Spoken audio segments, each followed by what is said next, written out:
Nikolai Gogol. The Nose. On March 25th, there took place in Petersburg an extraordinarily strange occurrence. The barber, Ivan Yakovlevich, who lives on Voznesensky Avenue, his family name has been lost, and even on his signboard, where a gentleman is depicted with a lathered cheek and the inscription, "Also bloodletting," there's nothing else. The barber, Ivan Yakovlevich, woke up rather early and smelled fresh bread. Raising himself slightly in bed, he saw his spouse, a rather respectable lady who was very fond of drinking coffee, take some newly baked loaves out of the oven. "I won't have any coffee today, Praskovya Osipovna," said Ivan Yakovlevich. "Instead, I would like to eat a bit of hot bread with onion." That is to say, Ivan Yakovlevich would have liked both the one and the other, but he knew that it was quite impossible to demand two things at once, for Praskovya Osipovna very much disliked such whims. "Let the fool eat the bread, all the better for me," the wife thought to herself. "There will be an extra cup of coffee left." And she threw a loaf onto the table. For the sake of propriety, Ivan Yakovlevich put a tailcoat on over his shirt, and, sitting down at the table, poured out some salt, got 2 onions ready, picked up a knife, and, assuming a meaningful expression, began to slice the bread. Having cut the loaf in 2 halves, he looked inside, and to his astonishment saw something white. Ivan Yakovlevich poked it carefully with the knife, and felt it with his finger. "Solid," he said to himself. "What could it be?" He stuck in his finger and extracted a nose. Ivan Yakovlevich was dumbfounded. He rubbed his eyes and felt the object. A nose indeed, and a familiar one at that. Ivan Yakovlevich's face expressed horror, but this horror was nothing compared to the indignation which seized his spouse. "You beast, where did you cut off the nose?" she shouted angrily. "Scoundrel, drunkard! I'll report you to the police myself. What a ruffian! I have already heard from 3 people that you jerk their noses about so much when shaving that it's a wonder they stay in place." But Ivan Yakovlevich was more dead than alive. He recognized the nose as that of none other than collegiate assessor Kovalyov, whom he shaved every Wednesday and Saturday. "Hold on, Praskovya Osipovna. I shall put it in a corner. After I've wrapped it in a rag, let it lie there for a while, and later I'll take it away." "I won't even hear of it! That I should allow a cut-off nose to lie about in my room, you dry stick! All he knows is how to strop his razor, but soon he'll be in no condition to carry out his duty. The rake! The villain! Am I to answer for you to the police, you piece of filth, you blockhead? Away with it, away! Take it anywhere you like, out of my sight with it!" Ivan Yakovlevich just stood there as though bereft of senses. He thought and really did not know what to think. "The devil knows how it happened," he said at last, scratching behind his ear with his hand. "Was I drunk or wasn't I when I came home yesterday? I really can't say. Whichever way you look at it, this is an impossible occurrence. After all, bread is something baked, and a nose is something altogether different. I can't make it out at all." Ivan Yakovlevich fell silent. The idea that the police might find the nose in his possession and bring a charge against him drove him into a complete frenzy. He was already visualizing the scarlet collar, beautifully embroidered with silver, the saber, and he trembled all over. At last he got out his underwear and boots, pulled on these tatters, and, followed by a rather weighty exhortations from Praskovya Osipovna, wrapped the nose in a rag and went out into the street. He wanted to shove it under something, somewhere, either into the hitching post by the gate, or just drop it as if by accident, and then turn off into a side street.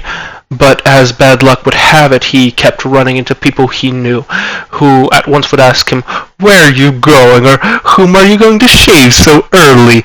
so that Ivan Yakovlevich couldn't find the right moment.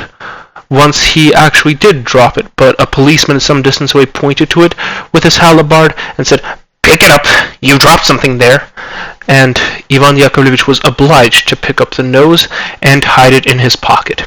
He was seized with despair, all the more so as the number of people in the street constantly increased when the shops began to open. He decided to go to St. Isaac's Bridge. Might he not just manage to toss it into the Neva? But I am somewhat to blame for having so far said nothing about Ivan Yakovlevich, in many ways a respectable man.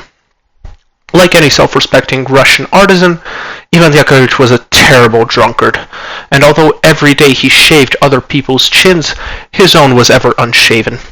Ivan Yakovlevich's tailcoat — Ivan Yakovlevich never wore a frock coat — was piebald. That is to say, it was all black but dappled with brownish yellow and gray. The collar was shiny, and in place of 3 buttons hung just the ends of thread. Ivan Yakovlevich was a great cynic, and when collegiate assessor Kovalyov told him while being shaved, "Your hands, Ivan Yakovlevich, always stink," Ivan Yakovlevich would reply with the question, "Why should they stink?" "I don't know, my dear fellow," the collegiate assessor would say, "but they do." And Ivan Yakovlevich, after taking a pinch of snuff, would, in retaliation, lather all over his cheeks and under his nose and behind his ear and under his chin. In other words, wherever his fancy took him. This worthy citizen now found himself on St. Isaac's Bridge. To begin with, he took a good look around, then leaned on the railings as though to look under the bridge to see whether or not there were many fish swimming about, and surreptitiously tossed down the rag containing the nose. He felt as though all of a sudden a ton had been lifted off him. Ivan Yakovlevich even smirked. Instead of going to shave some civil servant's chins, he set off for an establishment bearing the signs "Snacks and Tea" to order a glass of punch, when he suddenly noticed at the end of the bridge a police officer of distinguished appearance, with wide sideburns, wearing a 3-cornered hat and with a sword. His heart sank. The officer was wagging his finger at him and saying, "Step this way, my friend." Knowing the etiquette, Ivan Yakovlevich removed his cap while still some way off, and, approaching with alacrity, said, "I wish your honor good health." "No, no, my good fellow, not your honor. Just you tell me, what were you doing over there, standing on the bridge?" "Honestly, sir, I've been to shave someone and only looked to see if the river were running fast." You're lying, this won't do. Just be so good as to answer." "I am ready to shave your worship twice a week, or even 3 times, and no complaints," replied Ivan Yakovlevich. "No, my friend, all that's nonsense. I have 3 barbers who shave me, and deem it a great honor too. So just be so good as to tell me, what were you doing over there?" Ivan Yakovlevich turned pale, but here the whole episode becomes shrouded in mist, and of what happened subsequently absolutely nothing is known.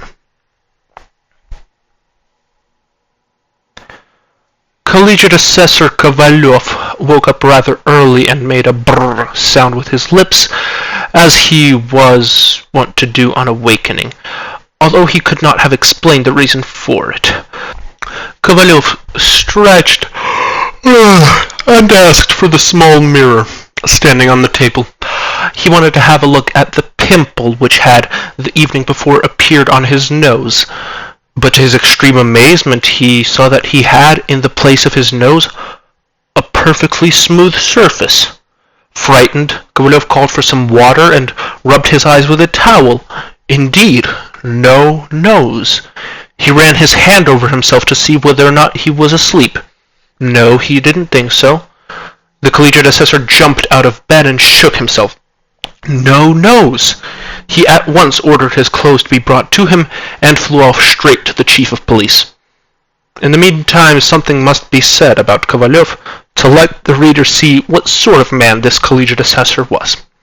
Collegiate assessors who receive their rank on the strength of scholarly diplomas can be by no means equated with those who make rank in the Caucasus. They are two entirely different breeds. Learned collegiate assessors, but Russia is such a wondrous land that if you say something about one collegiate assessor, all the collegiate assessors from Riga to Kamchatka will not fail to take it as applying to them too. The same is true of all ranks and titles. Kovalyov belonged to the Caucasus variety of collegiate assessors. He had only held that rank for 2 years, and therefore could not forget it for a moment, and in order to lend himself added dignity and weight, he never referred to himself as a collegiate assessor, but always as a major. "Listen, my dear woman," he would usually say on meeting in the street a woman selling shirt fronts. "Come to my place. My apartment is on Sadovaya. Just ask where Major Kovalyov lives. Anyone will show you." And if the woman he met happened to be a pretty one, he would also give some confidential instructions, adding, "You just ask Lovely for Major Kovalyov's apartment." That is why we too will henceforth refer to this collegiate assessor as a major. Major Kovalyov was in the habit of taking a daily stroll along Nevsky Avenue. The collar of his dress shirt was always exceedingly clean and starched. His side whiskers were of the kind you can still see on provincial and even district surveyors or architects, provided they are Russians, as well as on those individuals who perform various police duties, and in general on all those men who have full rosy cheeks and are very good at Boston. These side whiskers run along the middle of the cheek, straight up to the nose. Major Kovalyov wore a great many cornelian seals, some with crests, and others with Wednesday, Thursday, Monday, etc., engraved on them. Major Kovalyov had come to Petersburg on business, to wit, to look for a post befitting his rank, if he could arrange it, that of a vice-governor. Otherwise, that of a procurement officer in some important government department. Major Kovalyov was not averse to getting married, but only in the event that the bride had a fortune of 200,000, and therefore the reader can now judge for himself what this major's state was when he saw, in the place of a fairly presentable and moderate-sized nose, a most ridiculous, flat and smooth surface. As bad luck would have it, not a single cab showed up in the street, and he was forced to walk wrapped up in his cloak, his face covered with a handkerchief, pretending that his nose was bleeding. But perhaps I just imagined all this. A nose cannot disappear in this idiotic way. He stepped into a coffee house in order to look at himself in a mirror. Fortunately, there was no one there. Serving boys were sweeping the rooms and arranging the chairs. Some of them, sleepy-eyed, were bringing out trays of hot turnovers. Yesterday's papers, coffee-stained, lay about on the tables and chairs. "Well, thank God there is no one here," said the major. "Now I can have a look." Timidly he approached the mirror and glanced at it. "Damnation! How disgusting!" he exclaimed after spitting. "If at least there were something in place of the nose, but there's nothing." Biting his lips with annoyance, he left the coffee house and decided, contrary to his habit, not to look or to smile at anyone. Suddenly he stopped dead in his tracks before the door of a house. An inexplicable phenomenon took place before his very eyes. A carriage drew up to the entrance, the doors opened, a gentleman in uniform jumped out, slightly stooping, and ran up the stairs.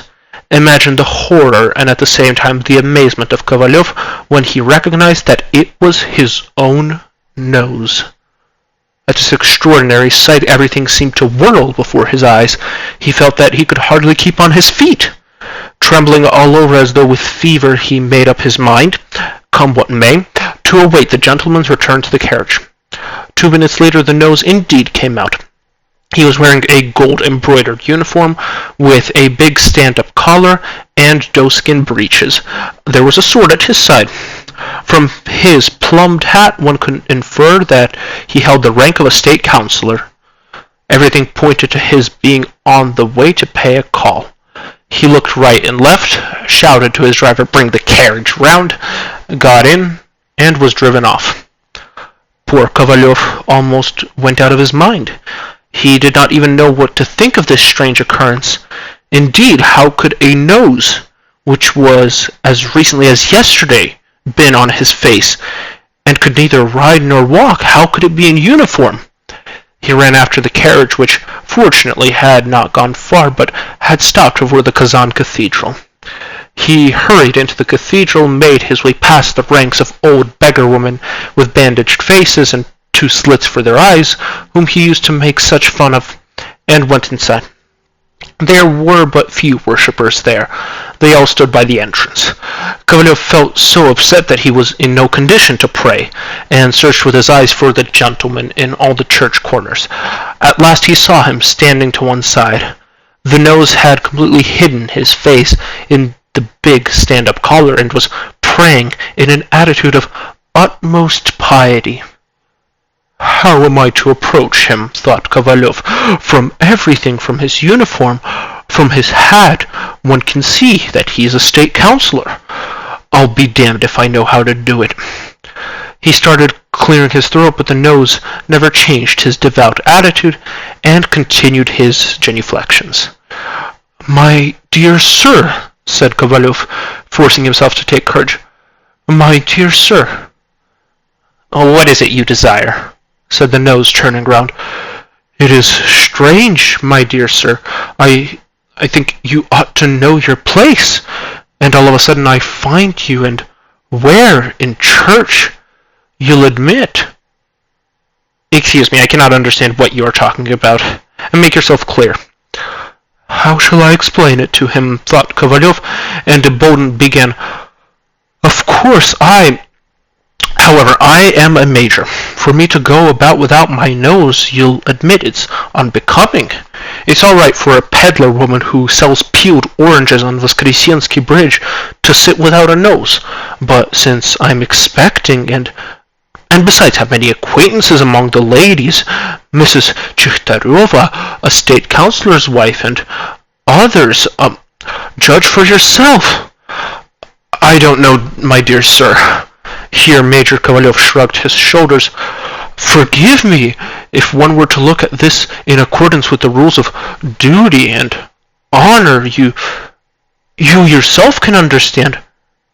"I understand absolutely nothing," replied the nose. "Make yourself more clear." "My dear sir," said Kovalyov with a sense of his own dignity, "I don't know how to interpret your words. The whole thing seems to me quite obvious, or do you wish, after all, you are my own nose?" The nose looked at the major and slightly knitted his brows. "You're mistaken, my dear sir. I exist in my own right. Besides, there can be no close relation between us. Judging by the buttons on your uniform, you must be employed in the Senate, or at least in the Ministry of Justice. As for me, I am in the scholarly line." Having said this, the nose turned away and went back to his prayers. Kovalyov was utterly flabbergasted. He knew not what to do or even what to think. Just then he heard the pleasant rustle of a lady's dress. An elderly lady, all in lace, had come up near him, and with her a slim one in a white frock, which agreeably outlined her slender figure, and in a straw-colored hat, light as a cream puff. Behind them, a tall footman with huge side whiskers and a whole dozen collars stepped and opened up a snuff-box.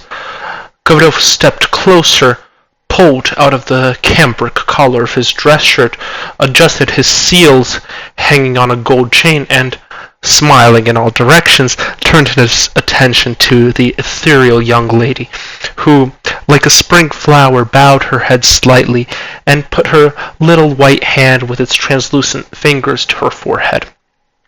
The smile on Kovalyov's face grew even wider when, from under her hat, he caught a glimpse of her little, round, dazzling white chin, and part of her cheek glowing with the color of the first rose of spring. But Suddenly he sprang back as though scalded. He remembered that there was absolutely nothing in the place of his nose, and tears came to his eyes. He turned round, intending without further ado to tell the gentleman in uniform that he was merely pretending to be a state councillor, that he was a rogue and a cad, and nothing more than this. The Major's own nose! But the nose was no longer there. He had managed to dash off, probably to pay another call. This plunged Kovalyov into despair. He went back, stopped for a moment under the colonnade, and looked carefully, this way and that, for the nose to turn up somewhere. He remembered quite well that the latter had a plumed hat and a gold-embroidered uniform, but he had not noticed his overcoat, or the color of his carriage, or of his horses, not even whether he had a footman at the back, and if so, in what livery. Moreover, there was such a multitude of carriages dashing back and forth, and at such speed that it was difficult to tell them apart. But even if he did pick out one of them, he would have no means of stopping it. The day was fine and sunny. There were crowds of people on Nevsky Avenue. A whole flowery cascade of ladies poured over the sidewalk all the way down from Police Bridge to Anichkin Bridge. Here came a court councillor he knew, and was used to addressing as lieutenant colonel, especially in the presence of strangers. Here too was Yarygin, a head clerk in the Senate, a great friend of his, who invariably lost at Boston when he went up 8. Here was another major who had won his assessorship in the Caucasus, waving to Kovalyov to join him. "Oh, hell," said Kovalyov. "Hey, cabby, take me straight to the chief of police." Kovalyov got into the cab and kept shouting to the cabman, "Get going as fast as you can." "Is the chief of police at home?" he called as he entered the hall. "No, sir," answered the doorman. "He has just left." "You don't say." "Yes," added the doorman. "He has not been gone long, but he's gone. Had you come a minute sooner, perhaps you might have found him in." Without removing the handkerchief from his face, Kovalyov got back into the cab, and in a voice of despair shouted, "Drive on!" "Where to?" asked the cabman. Drive straight ahead." "What do you mean, straight ahead? There's a turn here, right or left?" This question nonplussed Kovalyov and made him think again. In his plight, the first thing for him to do was apply to the police department, not because his case had anything to do directly with the police, but because they can act much more quickly than any other institution, which seeks satisfaction from the superiors of the department by which the nose claimed to be employed would be pointless, because from the nose's own replies it was obvious that this fellow held nothing sacred, and that he was capable of lying in this case too, as he had done when he had assured Kovalyov that they had never met. Thus, Kovalyov was on the point of telling the cabman to take him straight to the police department, when the thought again occurred to him that this rogue and swindler who had already treated him so shamelessly during their first encounter might again seize his first chance to slip out of town somewhere, and then all search would be futile or might drag on. God forbid, a whole month! Finally, it seemed heaven itself brought him to his senses. He decided to go straight to the newspaper office, and before it was too late, place an advertisement with a detailed description of the nose's particulars, so that anyone coming across him could immediately deliver him, or at least give information about his whereabouts.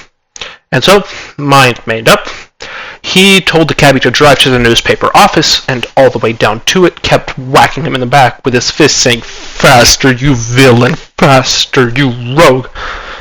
"Mister," said the cabman, shaking his head and flicking his reins at the horse whose coat was as long as a lapdog's. At last the cab drew to a stop, and Kovalyov, panting, ran into a small reception room where a gray-haired clerk in an old tailcoat and glasses sat at a table, and, pen in his teeth, counted newly brought-in coppers. "Who accepts advertisements here?" cried Kovalyov. Good morning." "How do you do?" said the gray-haired clerk, raising his eyes for a moment and lowering them again to look at the neat stacks of money. "I should like to insert—" "Excuse me. Will you wait a moment?" said the clerk as he wrote down a figure on a piece of paper with one hand and moved 2 beads on the abacus with the fingers of his left. a liveried footman whose appearance suggested his sojourn in an aristocratic house, and who stood by the table with a note in his hand, deemed it appropriate to demonstrate his savoir-faire. "Would you believe it, sir, this little mutt is not worth 80 kopecks. That is, I wouldn't even give 8 kopecks for it, but the Countess loves it. Honestly, she does. And so whoever finds it will get 100 rubles. To put it politely, just as you and I are talking, people's tastes differ. If you're a hunter, keep a pointer or a poodle. Don't grudge 500, give 1,000, but then let it be a good dog." The worthy clerk listened to this with a grave expression, while at the same time trying to count the number of letters in the note brought to him. All around stood a great many old women, salespeople, and house porters with notes. One of them offered for sale a coachman of sober conduct, another a little-used carriage brought from Paris in 1814, still others a 19-year-old serf girl experienced in laundering work and suitable for other kinds of work, a sound droshky with one spring missing, a young and fiery dappled grey horse, 17 years old, turnip and radish seed newly received from London, a summer residence with all the appurtenances, to wit, 2 stalls for horses, and a place for planting a grove of birches or firs. There was also an appeal to those wishing to buy old boot soles, inviting them to appear for final bidding every day between 8 and 3 o'clock. The room in which this entire company was crowded was small, and the air in it was extremely thick, but Collegiate Assessor Kovalyov was not in a position to notice the smell, because he kept his handkerchief pressed to his face, and because his nose itself was goodness knows where. "My dear sir, may I ask you? It's very urgent," he said at last with impatience. Presently. 2 rubles 43 kopecks. Just a moment. 1 ruble 64 kopecks," recited the gray-haired gentleman, tossing the notes into the faces of the old women and the house porters. "What can I do for you?" he said at last, turning towards Kovalyov. "I wish," said Kovalyov, "there has been a swindle or a fraud. I still can't figure it out. I just wish to advertise that whoever hands this scoundrel over to me will receive adequate reward. Allow me to inquire, what is your name?" "What do you want my name for? I can't give it to you. I have many acquaintances. Mrs. Chikhtaryova, the wife of a state councillor, Pelageya Grigorievna Patochina, the wife of a field officer. What if they suddenly were to find out? Heaven forbid. You could simply write down a collegiate assessor, or still better, a person holding the rank of major." "And was the runaway your household serf?" "What do you mean, my household serf? That would be such a bad swindle. The runaway was my nose." Oh, what a strange name. "And what did this Mr. Nosov rob you of? A big sum?" "My nose! I mean to say, you misunderstood me. My nose, my very own nose, has disappeared goodness knows where. The devil must have wished to play a trick on me." "But how did it disappear? I don't quite understand it." Well, I can't tell you how, but the main thing is that it is now gallivanting around town and calling itself a state councillor. And that is why I am asking you to advertise that whoever apprehends it should deliver it to me immediately and without delay. Judge for yourself. How indeed can I do without such a conspicuous part of my body?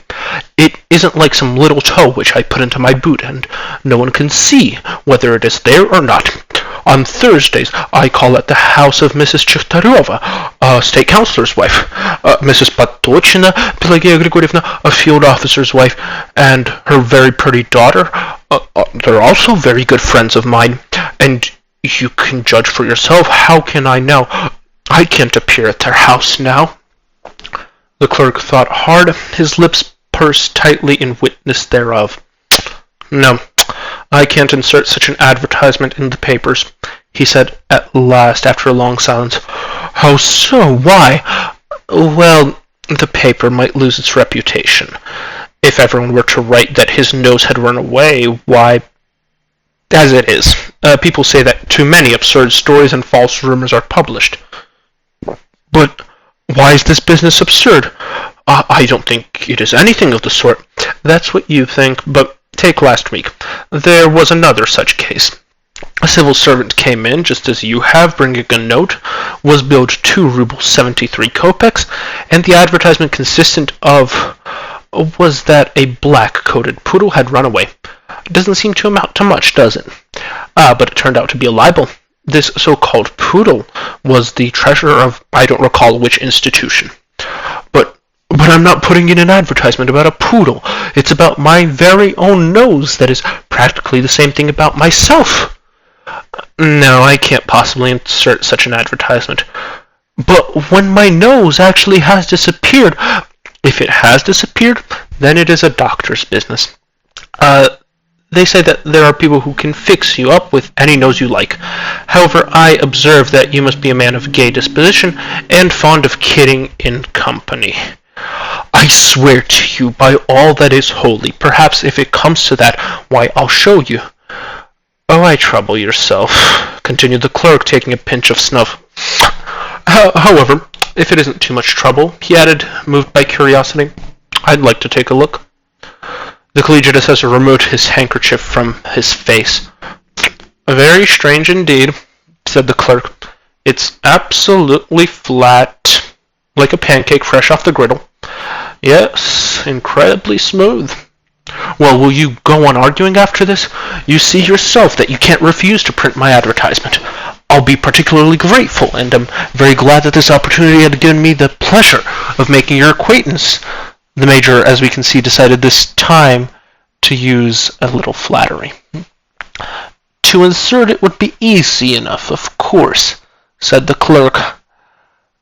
But I don't see any advantage to you in it.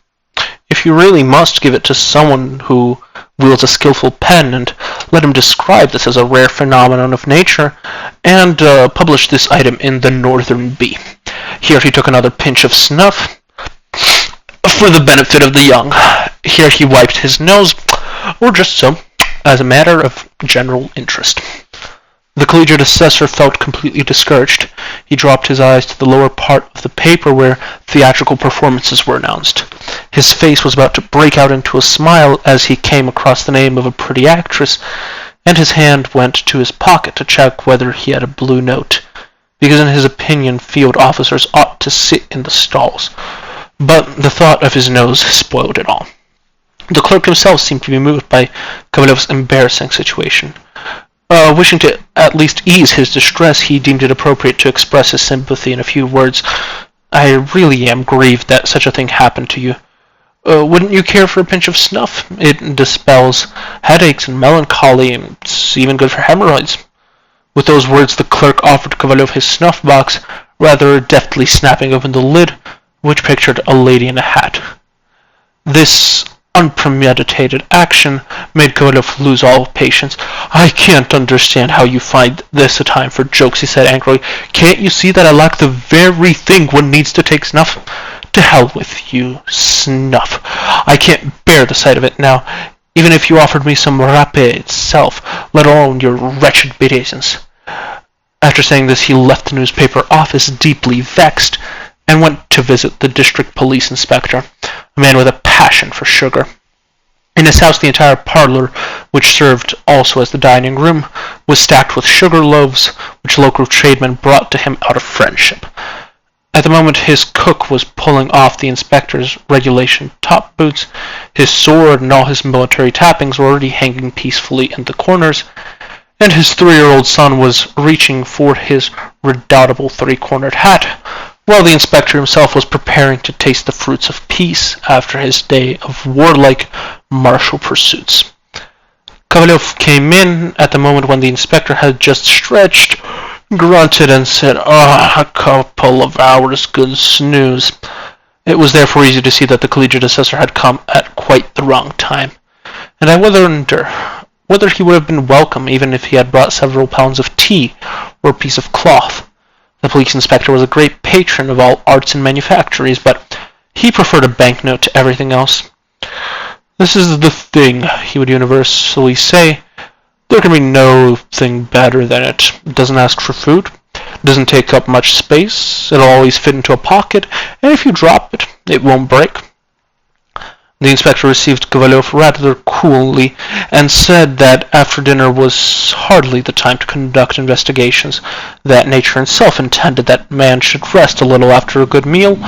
From this the collegiate assessor could see that the aphorisms of the ancient sages were not unknown to the police inspector, that no real gentleman would allow his nose to be pulled off, and that there were many majors in this world who hadn't even decent underwear, and hung about in all sorts of disreputable places.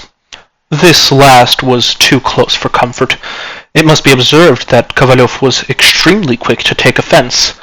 He could forgive whatever was said about himself, but never anything that referred to rank or title. He was even of the opinion that in plays one could allow references to junior officers, but that there should be no criticism of field officers. His reception by the inspector so disconcerted him that he tossed his head and said with an air of dignity, spreading his arms slightly, "I confess that after such offensive remarks on your part, I've nothing more to add," and left the room. He came home hardly able to stand on his feet. It was already dusk. After all the fruitless search of his apartment appeared to him melancholy or extraordinarily squalid. Coming into the entrance hall, he caught sight of his valet Ivan, who, lying on his back on the soiled leathered sofa, was spitting at the ceiling and rather successfully hitting one and the same spot. Such indifference on the man's part infuriated him. He struck him on the forehead with his hat, saying, "You pig! Always doing something stupid." Ivan jumped up abruptly and rushed to take off his cloak. Entering his room, the major, tired and sad, sank into an armchair and at last, after several sighs, said, "Oh Lord, oh Lord, what have I done to deserve such misery? Had I lost an arm or a leg, it would not have been so bad. Had I lost my ears, it would have been bad enough, but nevertheless bearable. But without a nose, a man is goddess knows what. He is not a bird. He is not a human being. In fact, just take him and throw him out the window. And if at least it had been chopped off in battle or in a duel, or if I myself had been to blame, but it disappeared just like that with nothing at all to show for it. But no, it can't be," he added after some thought. "It's unbelievable that a nose should disappear. Absolutely unbelievable. I must be either dreaming or just imagining it. Maybe, somehow, by mistake, instead of water, I drank the vodka which I rub on my chin after shaving. That fool Ivan didn't take it away, and I probably gulped it down." To satisfy himself that he was not drunk, the major pinched himself so hard that he cried out. The pain he felt fully convinced him that he was wide awake. He stealthily approached the mirror, and at first half closing his eyes, thinking that perhaps the nose would appear in its proper place, but the same moment he sprang back, exclaiming, "What a caricature of a face!" It was indeed incomprehensible. If a button, a silver spoon, a watch, or some such thing had disappeared, but to disappear, and for whom to disappear, and besides in his own apartment too. After considering all the circumstances, Major Kovalyov was inclined to think that the most likely it was the fault of none other than the field officer's wife, Mrs. Patochina, who wanted him to marry her daughter. He too liked to flirt with her, but avoided a final showdown. And when the field officer's wife told him point blank that she was to marry her daughter off to him, he eased off his attention, saying that he was still young, that he had to serve another 5 years, when he would exactly be 42. And so the field officer's wife, presumably in revenge, had decided to put a curse on him, and hired for this purpose some old witch women, because it was impossible even to suppose that the nose had been simply cut off. No one had entered his room. The barber, Ivan Yakovlevich, has shaved him as recently as Wednesday, and throughout the whole day, and even on Thursday, his nose was all there. He remembered and knew it very well. Besides, he would have felt the pain, and no doubt the wound could not have healed so soon and be as smooth as a pancake. Different plans of action occurred to him. Should he formally summon Mrs. Patochina to court, or go to her himself and expose her in person? His reflections were interrupted by a light breaking through the cracks in the door. which told him that Ivan had lit the candle in the hall. Soon Ivan himself appeared, carrying it before him and brightly illuminating the whole room. Kovalyov's first gesture was to snatch his handkerchief and cover the place where his nose had been only the day before, so that indeed the silly fellow would not stand there gaping at such an oddity in his master's strange appearance. Barely had Ivan gone into his cubbyhole when an unfamiliar voice was heard in the hall saying, "Does the collegiate assessor Kovalyov live here?" "Come in. Major Kovalyov is here." And Kovalyov, jumping up quickly, and opened the door. In came a police officer of handsome appearance, with side whiskers that were neither too light nor too dark, and rather full cheeks, the very same who at the beginning of the story was standing at the edge of St. Isaac's Bridge. "Did you happen to mislay your nose?" "That's right." "It's been recovered?" "What are you saying?" exclaimed Major Kovalyov. He was tongue-tied with joy. He stared at the police officer standing in front of him, on whose full lips and cheeks the trembling light of the candle flickered. "How?" "By an odd piece of luck. He was intercepted on the point of leaving town. He was about to board a stagecoach and leave for Riga. He even had a passport made out a long time ago in the name of a certain civil servant. Strangely enough, I also first took him for a gentleman, but fortunately I had my glasses with me, and I saw at once that it was a nose. You see, I am nearsighted, and when you stand before me, all I can see is that you have a face, but I can't make out if you have a nose or a beard or anything. My mother-in-law, that is, my wife's mother, can't see anything either." Kovalyov was beside himself. "Where is it? Where? I'll run there at once." "Don't trouble yourself. Knowing that you need it, I have brought it with me. And the strange thing is that the chief villain in this business is that rascally barber from Voznesensky Street, who is now in a lockup. I have long suspected him of drunkenness and theft, and as recently as the day before yesterday, he stole a dozen buttons from a certain shop. Your nose is quite in order." With these words, the police officer reached into his pocket and pulled out a nose wrapped up in a piece of paper. "That's it!" shouted Kovalyov. "That's it! All right! Do join me in a little cup of tea today." "I would consider it a great pleasure, but I simply can't. I have to drop in at a mental asylum. All food prices have gone up enormously. I have my mother-in-law, that is, my wife's mother, living with me, and my children. The eldest is particularly promising, a very clever lad, but we haven't the means to educate him." Kovalyov grasped his meaning, and snatching up a red banknote from the table, thrust it into the hands of the inspector, who, clicking his heels, went out the door. Almost the very same instant, Kovalyov heard his voice out in the street, where he was admonishing with his fist a stupid peasant who had driven his cart onto the boulevard. After the police officer had left, the collegiate assessor remained for a few minutes in a sort of indefinable state, and only after several minutes recovered the capacity to see and feel. His unexpected joy had made him lose his senses. He carefully took the newly found nose in both his cupped hands, and at once again examined it thoroughly. "That's it! That's it, all right," said Major Kovalyov. "Here on the left side is the pimple which swelled up yesterday." The major was nearly laughing with joy. But there is nothing enduring in this world, and that is why even joy is not as keen in the moment that follows the first. And a moment later it grows weaker and finally merges imperceptibly into one's usual state of mind, just as a ring on the water made by the fall of a pebble merges finally into the smooth surface. Kovalyov began to reflect and realized that the whole business was not yet over. The nose was found, but it still had to be affixed, put in its proper place. And what if it doesn't stick? At this question addressed to himself, the major turned pale. Seized by an unaccountable fear, he rushed to the table and drew the looking-glass closer to avoid affixing the nose crookedly. His hands trembled. Carefully and deliberately he put it in its former place. Oh, horror! The nose didn't stick. He carried it to his mouth, warmed it slightly with his breath, and again brought it to the smooth place between his two cheeks. But the nose just wouldn't stay on. "Well, come on, you fool," he kept saying to it. But the nose was as though made of wood and plopped back on the table with a strange cork-like sound. The Major's face was twisted in convulsion. "Won't it really grow on?" he said fearfully. But no matter how many times he tried to fit it in its proper place, his efforts were unsuccessful as before.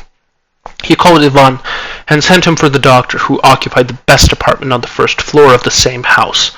The doctor was a fine figure of a man. He had beautiful, pitch-black side whiskers, a fresh, healthy wife, ate raw apples first thing in the morning, and kept his mouth extraordinarily clean, rinsing it every morning for nearly 3/4 of an hour, and polishing his teeth with 5 different kinds of little brushes.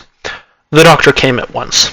After asking him how long the mishap had occurred, he lifted Major Kovalyov's face by the chin and flicked him with his thumb on the very spot where the nose used to be, so that the Major had to throw his head back with such force that he hit the back of it against the wall. The doctor said this didn't matter, and suggesting that he move a little away from the wall, told him first to bend his head to the right, and after feeling the spot where the nose had been, said, Then he told him to bend his head to the left and said, And in conclusion, he again flicked him with his thumb, so that Major Kovalyov jerked his head like a horse whose teeth are being examined.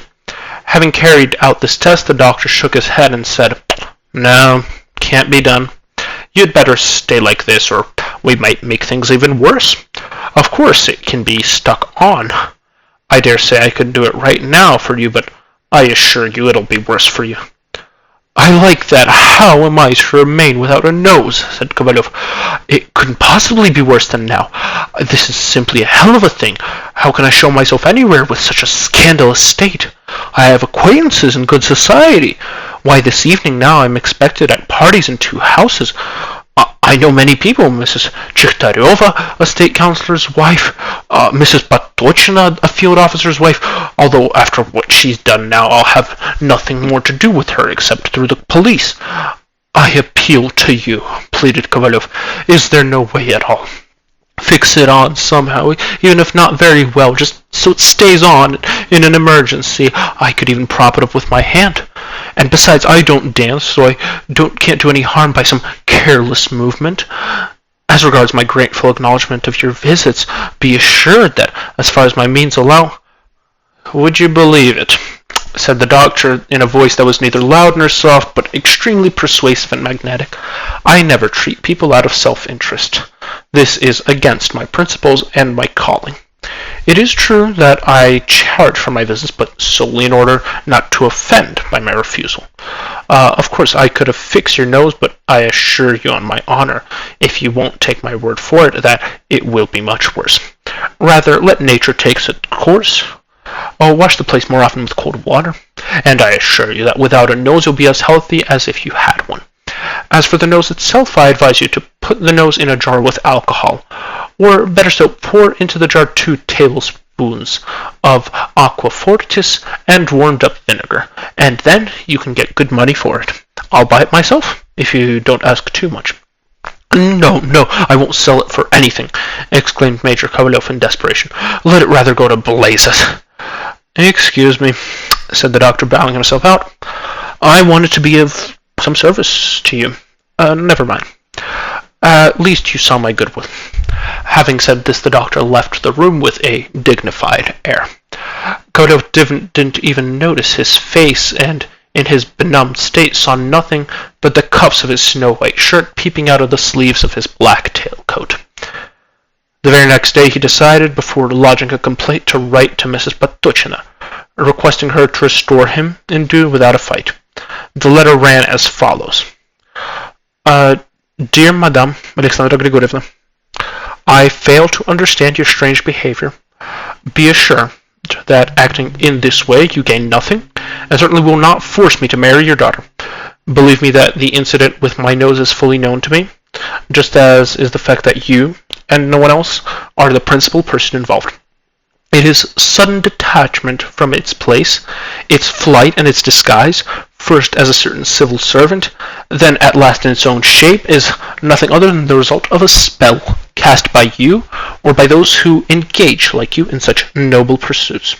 I, for my part, deem it my duty to forewarn you that if the above-mentioned nose is not back in its place this very day, I shall be forced to resort to the defense and protection of the law. Whereupon I have the honor to remain, with my full respect, your obedient servant, Platon Kovalyov. Dear Sir, Platon Kuzmich, your letter came as a complete surprise to me. I frankly confess that I never expected it, especially as regard to your unjust reproaches. I beg to inform you that I never received in my house the civil servant you mention, neither in disguise nor in his actual shape. It is true that Philip Ivanovich Patenchikov has been visiting me, and though he did indeed seek my daughter's hand, being himself of good sober conduct and great learning, I never held out any hopes to him. You also mentioned your nose. If by this you mean that I wanted to put your nose out of joint, that is, to give you a formal refusal, then I am surprised to hear you mention of it, for I, as you know, was of the exactly opposite opinion, and if now you seek my daughter in marriage in the lawful way, I am ready to give you immediate satisfaction, for this has always been the object of my keenest desire, in the hope of which I remain always at your service. Alexandra Patochina. No, said Kovalyov after he had read the letter, she certainly isn't guilty. Impossible. This letter is written in a way no person guilty of a crime can write. The collegiate assessor was an expert in this matter, having been sent several times to take part in a judicial investigation while still serving in the Caucasus. How then, how on earth could this have happened? The devil alone can make it out, he said at last in utter dejection. In the meantime, rumors about this extraordinary occurrence had spread all over the capital, and, as is usual in such cases, not without some special accretions. In those days the minds of everybody were particularly inclined towards things extraordinary. Not long before, the whole town had shown an interest in experiments with the effects of hypnotism. Moreover, the story of the dancing chairs in the Konyushnya street was still in fresh memory, and one should not be surprised, therefore, that soon people began saying that Collegiate Assessor Kovalyov's nose went strolling along Nevsky Avenue at precisely 3 o'clock. Throngs of curious people came there every day. Someone said that the nose was in Junker's store, and such a crowd and jam was created outside Junker's that the police had to interfere. One profit-seeker of respectable appearance with side whiskers who sold a variety of dry pastries at the entrance to a theater had specially constructed excellent, sturdy wooden benches on which he invited the curious to mount for 80 kopecks apiece. One veteran colonel made a point of leaving his house earlier than usual and with much difficulty made his way through the crowd, but to his great indignation saw in the window of the shop instead of the nose an ordinary woolen undershirt, and a lithograph showing a young girl straightening her stockings, and a dandy with a lapelled waistcoat and a small beard peeping at her from behind a tree, a picture which had been hanging in the same place for more than 10 years. Moving away, he said with annoyance, "How can they confound the people with such silly and unlikely rumors?" Then a rumor went around that Major Kovalyov's nose was out for a stroll, not on Nevsky Avenue but in Taurida Gardens, that it had been there for ages, that when Harzef Mirza lived there he marveled greatly at this strange freak of nature. Some students from the Surgical Academy went there. One aristocratic, respectable lady, in a special letter to the superintendent of the gardens, asked him to show her children this rare phenomenon, accompanied, if possible, with an explanation, edifying and instructive for the young.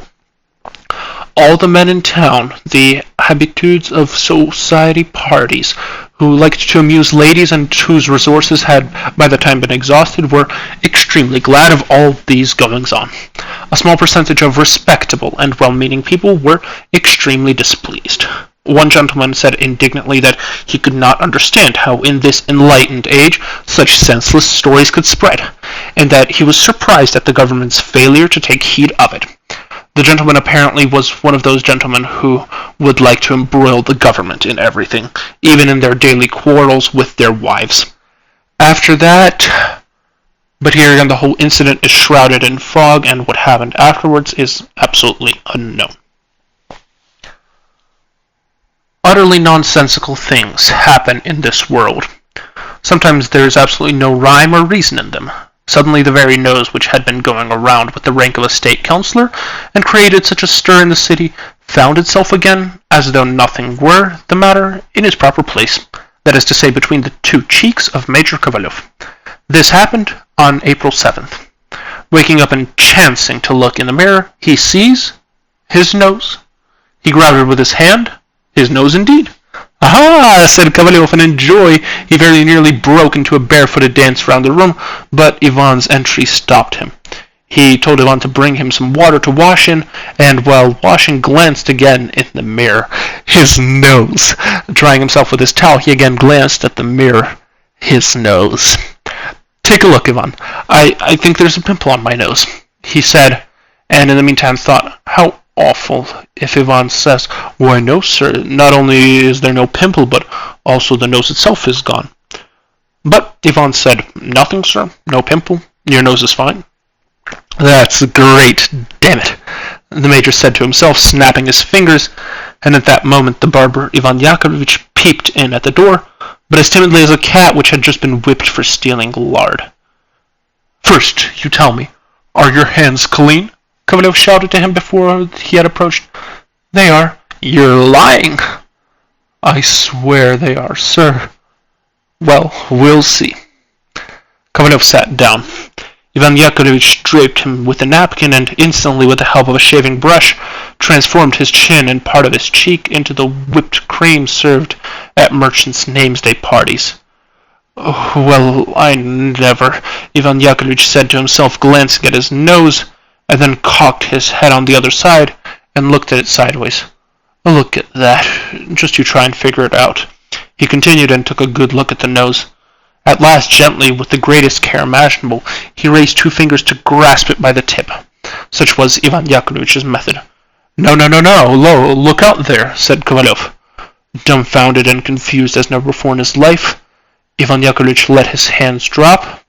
At last he began cautiously tickling him with the razor under the chin, and although it wasn't at all handy for him and difficult to shave without holding on to the olfactory portion of the face, nevertheless somehow bracing his gnarled thumb against the cheek and lower jaw, he finally overcame all obstacles and finished shaving him.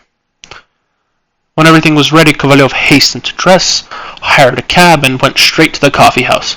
Before he was properly inside the door, he shouted, "Boy, a cup of chocolate," and immediately made for the mirror. The nose was there. He turned round cheerfully and looked ironically, slightly screwing up one eye, at two military gentlemen, one of whom had a nose no bigger than a waistcoat button. After that he set off for the office of the department, where he was trying to obtain the post of vice-governor, or, failing that, a procurement officer. Passing through the reception room, he glanced in the mirror. The nose was there. And then he went to visit another collegiate assessor, or major, a great wag, to whom he often said, in reply to various derisive remarks, "Oh, come off it, I know you, you're a kidder." On the way there, he thought, if the major doesn't explode with laughter on seeing me, it's a sure sign that everything is in its proper place. The collegiate assessor did not explode. That's great, damn it, Kovalyov thought to himself. On the street he met Mrs. Patochna, the field officer's wife, together with her daughter, bowed to them, and was hailed with joyful exclamations, and so everything was all right. No part of him was missing. He talked with them a very long time, and deliberately taking out his snuff box right in front of them, kept stuffing his nose with snuff at both entrances for a very long time, saying to himself, "So much for you, you women, you stupid hens. I won't marry your daughter all the same. Anything else, par amour, by all means." And from that time on, Major Kovalyov went strolling about, as though nothing had happened, both on Nevsky Avenue and in the theaters and everywhere. And his nose, too, as though nothing had happened, stayed on his face, betraying no sign of having played truant. And thereafter Major Kovalyov was always seen in good humor, smiling, running after absolutely all the pretty ladies, and once even stopping in front of a little shop in the Gostinny Dvor and buying himself the ribbon of some order, goddess knows why, for he hadn't been decorated with any order. That is the kind of affair that happened in the northern capital of our vast empire. Only now, on second thoughts, can we see that there is much that is improbable in it, without speaking of the fact that the supernatural detachment of the nose and its strange appearance in various places in the guise of a state councillor is indeed strange. How is it that Kovalyov did not realize that one does not advertise for one's nose through the newspaper office?